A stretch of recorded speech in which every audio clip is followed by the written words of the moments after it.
Hello everyone. Today we are going to start a very new chapter of class 11, which is chemical bonding, right?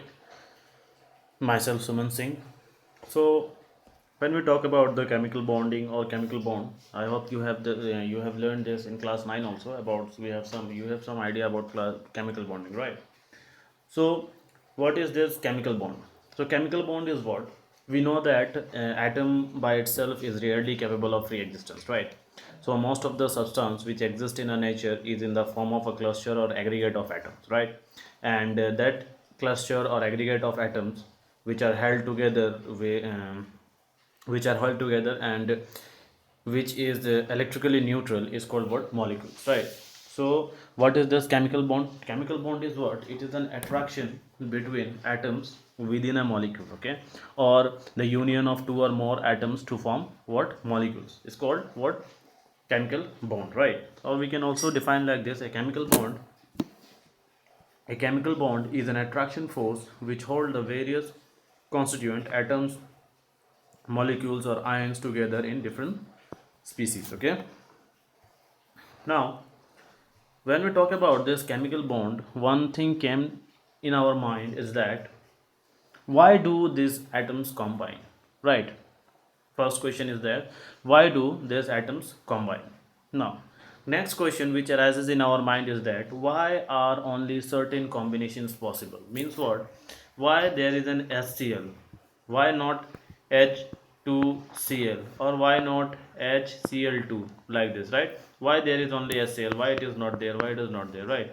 So why do certain combinations are possible? This thing used to came in our mind, right? Now next is why do some atoms combine while other do not? Means some atoms will combine and some atoms do not combine. Why it is happening like this, okay?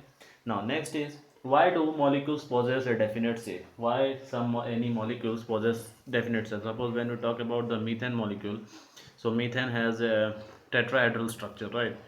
Methane has tetrahedral structure like this. There's a tetrahedral structure, okay. Methane has tetrahedral structure, not like this, which we have learned in junior classes, right? Methane has tetrahedral structure. So why the atoms possess why the molecule possesses a definite shape, okay. So these are some of the basic questions which used to arise in our mind when we see chemical bond, right? So first of all is what? Why do this when we let us take one example, okay. Suppose we have this hydrogen and this hydrogen is combining with this hydrogen to form H2, okay. So what is happening, I will try to explain with the mm, graph. Suppose there is energy and here is suppose internuclear distance, okay. And always remember that the free electron and the free atom has a more energy as compared to the combining atom, right? So when the atoms will be far, when these hydrogen atoms will be far from each other, it will be like this, okay. When it is very far from one another, when they will both will come closer, what will happen? There will be a decrease in energy like this, okay. There will be a decrease in energy, okay. So at that time one moment will come like this, okay. So this distance, okay, and when energy difference will be 436 kilojoule per mole, okay, or 36 kilojoule per mole. So always remember that when the distance between this hydrogen and this hydrogen will be 0.74 angstrom, at that time they will combine with each other and they will form what? Bond, right? When this hydrogen and this hydrogen, their internuclear distance between them will be 0.74 angstrom, then they will form what? They will form bond, right? They will form chemical bond. Now next is why do this why do atom combine to form molecules, right? The first question is why do atom combine to form molecules? So then the answer of that question is, we know that the atoms of inert gases have either 2 or 8 electrons in their outermost shell, right? And these gases normally do not combine with other element, and they are assumed to be stable, or they are assumed to be have a stable outermost cell, right? Now the maximum stability of the in the outermost energy level is due to what? Due to this configuration, we know, right? Due to this configuration ns2 NH2NP6 due to this combination. Okay, in case of due to this configuration, there is a maximum stability in the outermost energy level, right? Now after that, when we talk about the type of bond, okay, when we talk about the type of bond, we will see here. After that we will discuss this. First of all, we'll see type of bond. Okay, now when we see the type of bond, so chemical bond is divided into two types. Okay, as you can see, strong bond and weak bond. Okay, so strong bond is between interatomic. They are interatomic and they are intermolecular. Means this will be formed between the molecule, between the atoms, and this is formed between the molecules. Right. Always remember that this strong force is formed between the atoms, and this one is formed between the molecule. Right. This one is within the molecule, and this one is within an atom. Okay. So when strong bond are of four type, as you can see: ionic bond, covalent bond, coordinate bond, and metallic bond. Okay, now next is this one, weak bond. So weak bond is, one is hydrogen bond, okay, and another one is van der Waal bond. Okay, so in this way we used to classify, or we can divide the atoms in different parts, chemical bonds in different parts. There is strong bond, weak bond. In strong bond there are four: ionic, covalent, coordinate, and metallic. And in weak bond there are hydrogen and van der Waal. Okay, so now one by one we will see what is ionic bond. And so when we talk about the ionic bond or electrovalent bond, okay, so ionic bond or electrovalent bond is formed when an atom loses and non-metallic atoms gain an electron. Okay, and in the formation of nearest noble gas configuration, which is 1s2 or either ns2 np6. Okay, what will happen in ionic bond? Basic example I will give. Either it will be, if it is a metal and it is a non-metal, then what will happen? This atom will give an electron. Okay, these atoms will give an electron to attend the inert gas configuration, and this non-metal will take the electron to attend a noble gas inert gas configuration. Okay, so basically what is happening, when a metal atom loses an electron and a non-metal atom gains an electron in the formation of nearest rare gas structure, which is 1s2 or ns2 np6. Okay, in the yeah, and ns2 and np6, okay, is left, and in later it is created. Okay, and thus the cation and anion so formed are held together by an electrostatic force, which is called electrovalent bond or covalent bond. Right. So how we can define this? So when we talk about the ionic bond is formed by the transfer of electron from an electropositive atom to an electronegative atom. Right. And the or we can also define like this: the chemical bond formed between the two atoms by the transfer of one or more valence electron from one atom to the other is called what? Ionic bond. And this bond is also called electrovalent bond or polar bond. So I will give you one example of this. Suppose we have here sodium, right? So sodium is a metal and it has a tendency to give an electron. So when it will give an electron, it will form what? plus Na plus and minus plus E minus. Right, here one electron will come out from here. Now next is this chlorine. Chlorine has a tendency to take electron. It will take one electron and it will form what? Cl minus. Right, Cl minus. Then what will happen? This Na plus and this Cl minus will combine together. Okay, this, they will come closer and they will combine together to form a bond, which is called what? Covalent bond, or which is called an ionic bond. Okay, because here what is happening? This Na is giving this his electron to this Cl. Immediately the Cl is taking the electron within no time, and they are forming. And after that, when Cl is taken the electron, at that time what will happen, the Cl will gain a negative charge, and since the Na has given the electron, it will attain a positive charge, right? So at that time there will be a force of attraction between them, and they will form a bond which is called what, ionic bond, right? And always remember that the force, when we talk about the force will be directly proportional to charge, okay, q1 into q2, okay, and this force will be inversely proportional to r square, means radius or distance we can say, right?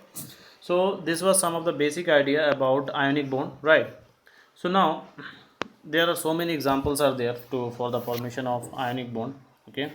Now if we want to take one more example, let us take the example of mg. Take the example of mg. Suppose this mg, what it will do, it will give its two it give two electron, right? Mg2 plus, and two electron will come out from here, okay. Now if you are taking oxygen, so oxygen, what it will do, it will take two electron, okay, and it will form O2 minus, like this, right? O2 minus, right?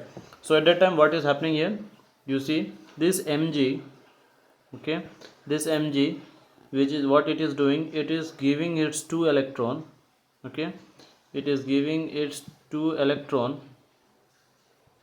it is giving its two electron to oxygen, it is giving two electron to oxygen, which has already 6 electrons. So what it will do, it will give two electron, sorry, it will give two electron to him, like this, as in this case, as you can see, right? And in this way what will happen, it will the outermost cell of this oxygen will be complete, and here mg, the outermost cell of this also will complete, right? Since this mg is giving two electron to gain a two positive charge, and since it is taking two, oxygen is taking two electrons to gain a two negative charge, at that time it will form like this. Let me show here. At that time they will form mg2 plus O2 minus, and in this way they will form what, mgO, or we can say mg2 plus or O2 minus. So this type of bond is what, the bond which has formed between this of magnesium and oxygen is what, these are ionic bond or electrovalent bond, right? Now one more word is covalency. So always covalency, we will discuss about this in detail, but I am giving you some idea about covalency. So covalency is the number of unit charge is on an ion, means what, whatever the number of charge the ion is carrying is called what, its covalency, electrovalency, sorry, okay. So electrovalency is what, it is the number of unit charge, or we can say the number of unit charge on the ion, okay. When you talk about the electrovalency of sodium Na plus, Na plus, it has a electrovalency of 1, okay. When we talk about the Al3 plus, they have a electrovalency of 3. When we talk about the Cl minus, they have electrovalency of 1, right? So this was about the electrovalency, okay. Now next is, next we will see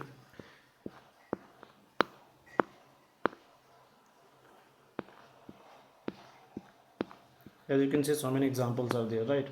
I hope you have understood what is ionic bond. Now next example is factors affecting the formation of ionic bond. So when we talk about the factors which is affecting the formation of ionic bond, as you can see, number one is given what, atomic size, okay. So what we have to do, if we are increasing the larger atom can easily form cation, right?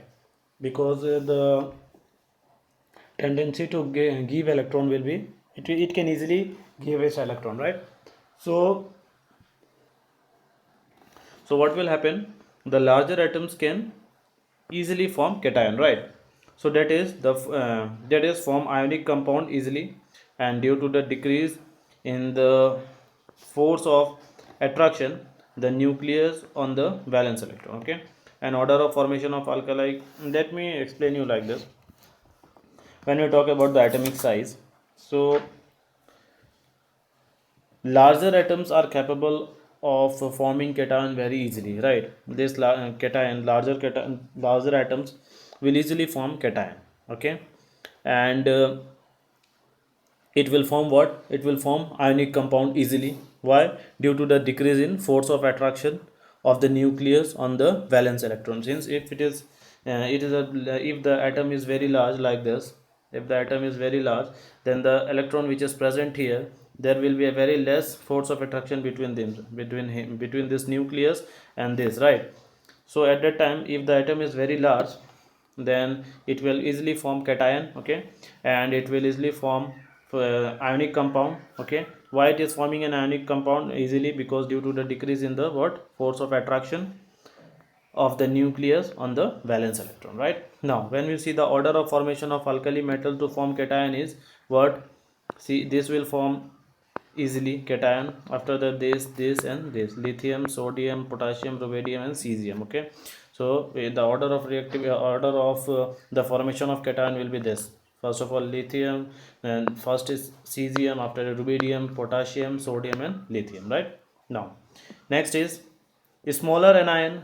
When we talk about the anion, smaller anion can easily form a smaller atom can easily form an ion, right? If the atom is very small, then there will be in the valence shell, the force of attraction of the nucleus will be very high, right?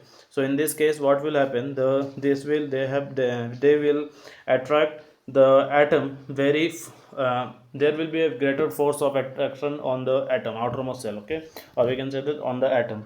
So that is why the smaller atom can easily form cation, and the ease of formation of halide, which is called here about the halide is given. This fluorine will since its size is very small, so it will form an ion very fast. After that chlorine, after that bromine, after that iodine, right? So this was about the atomic size, which affect these are the factors which are affecting the formation of ionic bond. I hope you have got this right. Now next is ionization potential. Okay, so or we can say ionization energy. So ionization potential, when we talk about the ionization potential, so we know that atoms with low ionization potential can easily form cation, right? Or we can say ionization energy. The ionization energy is the maximum amount of energy required to remove the most loosely bonded electron from the neutral isolated gaseous atom, right? So in this case, if an atom has a low ionization energy or ionization potential, at that time what will happen, it will easily it will be easy for it to lose the electron, right? And hence what will happen, it will and hence it will get converted into cation very easily, right? And the low ionization energy of a metal will favor the formation of cation, right? So as you can see, it is also written here, atoms with low ionization potential can easily form cation, right? That's lesser, that is greater tendency to form cation, right? And ionization potential of Na is given here, and potassium, some of the ionization potential of some of the gases are given here, right? Now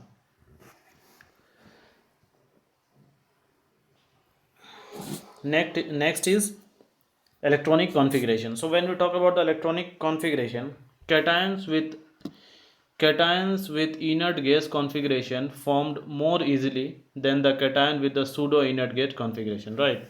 Means the cation can get inert gas configuration very easily, right? Cations get the inert gas configuration very easily, and they can form in the case I will give you one example. Suppose this is a sodium, right? So it will easily, it will give one electron and it will form Na plus. So here it was 2 8 and 1, this configuration is this, and now it has become 2 8, right? So this one you can say it is very easily they are forming what, they are very easily forming a cation, right? So we can say like this, cations with inert gas configuration are formed more easily then the cation with the pseudo inert gas configuration, okay, having 18 valence electron. As you can see, one example is given here. Now next is electron affinity or electronegativity. So electron affinity is what? It is the amount, or electronegativity is what? It is the amount of energy released when an atom is added to a neutral isolated gaseous atom, right?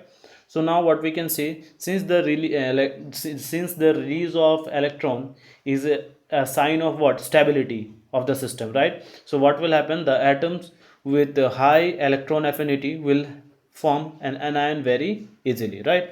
So as you can see, it is also written here, atoms with high electron affinity are able to form an ion more easily, okay. So what we can say, halogen possess high electron affinity, so the formation of their ion is very common, okay. So always remember that the ionic bond, when we talk about the ionic bond, generally it is formed from the group 1 alkali and alkaline metal with this halogen, okay. When always remember that if the internuclear distance, it is yes, it is not given here. Let us talk about this. When the electronegativity difference between the atoms will be very high, at that time the ionic bond will form, right? Let us take the example of group 1, just like lithium, sodium, potassium and rubidium, okay, suppose. And if the ion, we are taking a group 17 element like fluorine, chlorine, bromine and iodine, at that time the bond which will form between these two will be very strong, okay.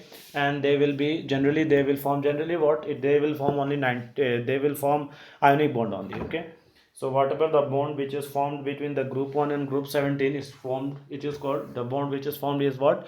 Ionic bond. So always remember that if the electronegativity difference is very high, then it will easily form ionic bond, okay. And when the electronegativity difference is very high, they will easily form ionic bond, as in the case of, you can see, the group 1 and group 17, right? Ionic I hope you have understood this, right? Now next is charge on ion. Now when we talk about the charge on ion, an ion with low charge are formed more easily than the anion with the higher charge, okay. As you can see, example is given here. Next is lattice energy, okay. So when we talk about the lattice energy is what? It is the energy released when 1 gram mole of a crystal is formed from a gaseous ions is called what? Lattice energy. Means what? There is, suppose there is a gas plus b gas, okay, and they are forming AB solid, okay. If they are forming AB solid, at that time whatever the energy which will release, it is called what? Lattice energy, okay. So how we can define this? Amount of energy released when 1 mole of a crystal produced to form is formed from a gaseous reactant, okay. Or we can say amount of energy absorbed when 1 mole of ionic crystal dissociate into gaseous reactant, okay. So I hope you have understood this, what is this lattice energy. And one more thing, higher the value of lattice energy of the crystal, greater is the ease of the formation, okay, and greater will be the stability of the ionic crystal, right? Now what are the factors which affect this crystallitics or sorry, this lattice energy is what? Magnitude of charge, okay, or you can say magnitude of charge. So high lattice energy, greater stability to form ionic compound, okay. And lattice energy is directly proportional to magnitude of charge, as I have already told you, right? Now size of cation. If the size of cation, it will also depend on the size of cation. As you can see, the size of cation increasing, and here the size of an ion is constant, okay. As you can see here, if the size of cation increasing and the size of anion is constant, the lattice energy decreases, as you can see here, right? So these are the two factors on which this lattice energy is depends, or we can also say that lattice energy is directly proportional to lattice energy U is directly proportional to charge, that is Z plus, and Z minus, or we can also write lattice energy directly proportional to U, which is Q1, Q plus and Q minus. Okay, and it is in inversely proportional to, or we can say that it is directly proportional to magnitude of charge. Okay, magnitude of charge. So I hope you have understood what is lattice energy once again. So this was all about the factors which affect the ionic compound. Okay, now keep up to this. In the next class we will learn about the properties of ionic compound. Okay, now till that, thank you.